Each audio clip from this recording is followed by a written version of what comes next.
ბავშვებს ვერ დავადანაშაულებთ ჩვენ იმაში, რომ თქვათ რაღაცას არ ჭამენ, რასაც ხედავენ, იმას აკეთებთ მარტივად ვთქვათ.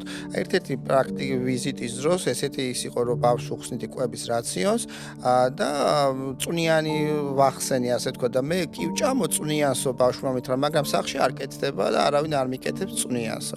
შესაბამისად, ანუ იმასაც აქვს მნიშვნელობა ოჯახში როგორი კულტურაა საკვები პროდუქტების.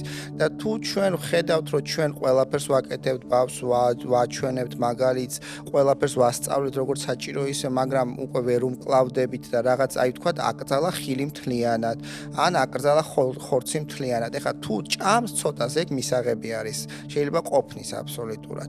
მაგრამ თუ რაღაც პროდუქტზე კატეგორიულ უარს ამბობს, ესეთ შემთხვევაში რა თქმა უნდა ფსიქოლოგი და სპეციალისტი უნდა ჩაერთოს, რომ აღნიშნულ პროდუქტთან მას სენსორული ურთიერთობა ასწავლოს ამ კვების ფსიქოლოგმა და შემდგომში უკვე რა თქმა უნდა უმეტეს შემთხვევაში ეს გასწორებადი და გადალახვადია ხოლმე და ხშირად შეიძლება უკავშირდებოდეს რაღაც ბავშვობის ტრამვას, თქვათ იქ ნახარო ან თქვათ ქათამი დაკლეს ან რაღაცა და ამის დაამახსოვრდა მის ტვინს, ქვეცნობიერში ეს რეალურად ის მისგან გაუანალიზებლად აკეთებს, მაგრამ რაღაცა დაამახსოვრდა ან ტელევიზორში დაინახა რაღაცა და ამან ქვეცნობიერში რაღაცა ნალექი დატოვა, ასე ვთქვათ.